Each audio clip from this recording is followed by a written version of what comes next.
എൻ്റെ സമയം വരുമെന്ന് എനിക്ക് ഉറപ്പുണ്ട്. എനിക്ക് എൻ്റെതായ ഒരു അടയാളം മലയാളം മനസ്സിൽ ഉണ്ടാക്കണം. അതിൻ്റെ ഒരു വാശിയുണ്ട്. അതുകൊണ്ട് ഞാൻ ഇറങ്ങി തിരിച്ചത്. ഞാനുള്ള സമയത്ത് അവിടെ മോക്ക് ഡ്രിൽസ് നടക്കുമായിരുന്നു. എനിക്കൊന്ന് 8 മണി തൊട്ട് 10 മണി എല്ലാ ഇലക്ട്രിസിറ്റിയും കട്ടാവും ഹോട്ടലിൽ നിന്ന്. പിന്നെ അവിടെ ഒരുപാട് പൊടിക്കാറ്റും ഉണ്ട്. എനിക്ക് വിശ്വാസമുണ്ട് ഇങ്ങനത്തെ തടസ്സങ്ങൾ വന്നാലേ നല്ല പ്രൊഡക്റ്റ് വരത്തുള്ളൂ. കഷ്ടപ്പാടില്ലാതെ ഒന്നും നേടാൻ പറ്റത്തില്ല ഉറപ്പായിട്ടും. ഇപ്പോൾ തമിഴ് പടം ഷൂട്ട് ചെയ്ത് കഴിഞ്ഞു നമ്മുടെ സൺ പിക്ചേഴ്സിന് വേണ്ടി.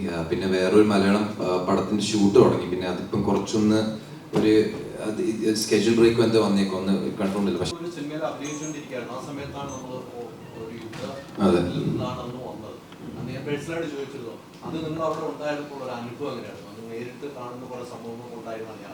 സോ ഞാൻ ശരിക്കും പറഞ്ഞ ഒരു ദിവസം നേരത്തെ UK പ്രൊമോഷൻസിന് വേണ്ടി വന്നു. പക്ഷെ ഞാനുള്ള സമയത്ത് അവിടെ മോക്ക് ഡ്രിൽസ് നടക്കുമായിരുന്നു. എനിക്കൊന്ന് 8 മണി തൊട്ട് 10 മണി എല്ലാ ഇലക്ട്രിസിറ്റിയും കട്ടാവും ഹോട്ടലിൽ നിന്ന്. പിന്നെ അവിടെ ഒരുപാട് പൊടിക്കാറ്റും ഉണ്ട്.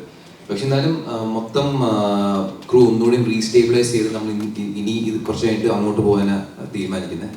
കാരണം ഞങ്ങളൊരു 10 ദിവസം ഷൂട്ട് ചെയ്തു. ഇനിയും കുറച്ച് 3 മാസം ബാക്കിയുണ്ട്. കാരണം ഇതൊരു വലിയ പ്രോജക്റ്റാണ്.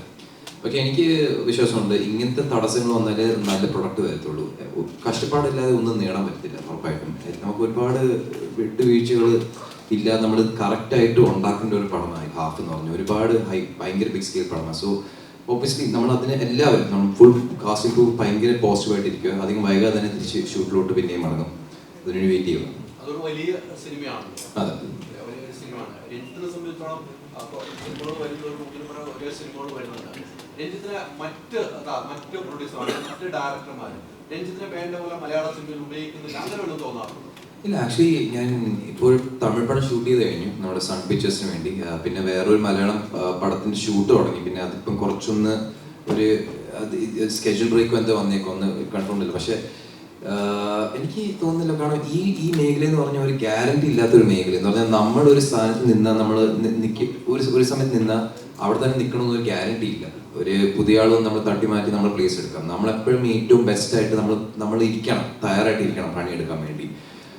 ഞാനിപ്പം 3 പടങ്ങൾ കഴിഞ്ഞതുള്ളൂ. ഇതാണ് 4ാമത്തെ പടം. എൻ്റെ സമയം വരുമെന്ന് എനിക്ക് ഉറപ്പുണ്ട്. എനിക്ക് എൻ്റെതായ ഒരു അടയാളം മലയാളം മനസ്സിൽ ഉണ്ടാക്കണം. അതിൻ്റെ ഒരു വാശിയുണ്ട്. അതുകൊണ്ട് ഞാൻ ഇറങ്ങി തിരിച്ചത്. ഞാൻ ഇവിടുത്തെ എൻ്റെതായിട്ട് ഒരു അടയാളം ഉണ്ടാക്കുന്ന എനിക്ക് ഉറപ്പുണ്ട് ഇന്നല്ലെങ്കിൽ നാളെ. സോ ആ വിശ്വാസത്തിൽ ഞാൻ മുന്നോട്ട് പോകുന്നത്.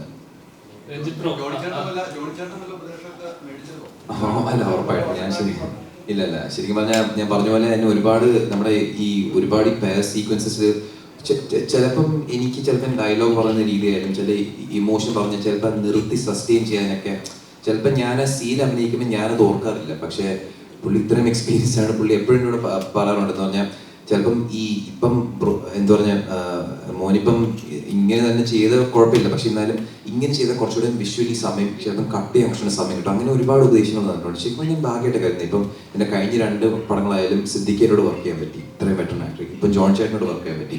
അപ്പം എന്നെ സംബന്ധിച്ച് ഇപ്പോഴും നല്ലൊരു പുതിയ ആക്ടർ തന്നെയാണ്.